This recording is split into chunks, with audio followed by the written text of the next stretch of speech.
दोस्तों नमस्कार। आपका हार्दिक स्वागत है आपके अपने चैनल लीगल लाइफ में। ये अंधकार से प्रकाश की ओर चलने की व्यवस्था का चित्रण करता है। आज हम विचार करेंगे लॉ ऑफ अट्रैक्शन के बारे में। किसी चीज़ को देखते ही हमारे मन में एक जिज्ञासा पैदा हो जाती है कि ये हमारे पास होना चाहिए या हम इसके पास होना चाहिए। ये लॉ ऑफ अट्रैक्शन है। ये जिज्ञासा क्यों पैदा हुई? जिज्ञासा इसलिए पैदा हुई कि उसकी जो कलाकृति है वो हमारे मन के किसी कोने में छुपी हुई दूसरी कलाकृति से मैच खाती है। जैसे आप एक कठपुतली का तमाशा देखते हैं, जब तक उसके तार दिखाई नहीं देते तब तक हमको उसको बहुत मज़ा आता है देखने में, रियलिस्टिक लाइफ दिखाई देती है। लेकिन जैसे नज़दीक जाकर हम देखते हैं तो उसके तार, उसकी गतिविधि हमें ये समझाने की कोशिश करती है कि इसके पीछे भी कोई और प्रक्रिया चल रही है। यही हाल मनुष्य का है।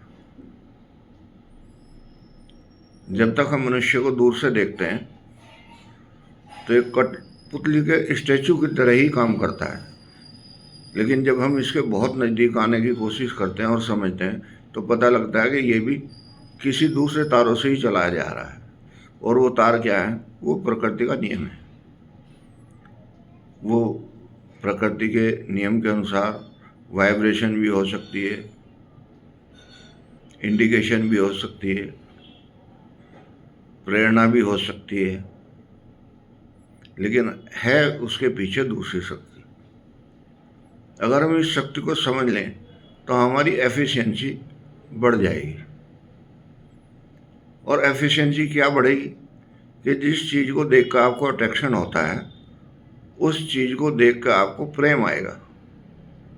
और जब प्रेम आएगा तो अंदर, शरीर के अंदर एक नई अनुभूति होगी जिसको हम आनंद कहते हैं। और जब आनंद आएगा तब हमें अपने अस्तित्व का पता लगेगा कि हमें बनाने वाले ने कितना उपयुक्त खिलौना बनाया है। और ये हमारा खिलौना चलता फिरता भी है, लेकिन अगर ये समर्पित चले तो इसकी यात्रा मंगलमय हो जाती है। और जो यात्रा मंगलमय होती है वो यात्रा सबके लिए कल्याणकारी होती है। ये ईश्वर का संदेश है ऋषि मुनियों के थ्रू, क्योंकि वो सीधे आके हमें नहीं बता सकते, क्योंकि उसकी वाइब्रेशन इतनी तेज है कि हम उसको सहन नहीं कर पाएंगे। 11,000 वॉट में बल्ब नहीं जलेगा, लेकिन उसको मॉडिफाई करते करते करते 240 में, 200 में, 8 वाट में, 3 वाट में, 2 वाट में जो कन्वर्ट करने की जो कैपेसिटी है, उसके बाद उसकी एफिशिएंसी जो है वो मार्वलस है। ऐसे ही अगर ईश्वर को हमारी आवश्यकता 1100 वाट की है तो हमारे अंदर 1100 वाट की कैपेसिटी पैदा कर देगा। लेकिन अगर इतनी नहीं है तो कम ही देगा।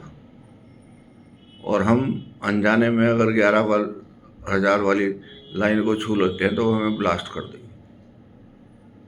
इसलिए हमारे लिए शास्त्रों में और ऋषि मुनियों का निर्देश ये है कि हम थोड़ी थोड़ी सी तपस्या करके अपने शरीर को, मस्तिष्क को, बुद्धि को और आत्मा को प्रकाश में बनाएं, ताकि 11,000 वोल्ट की पावर को भी झेल सके,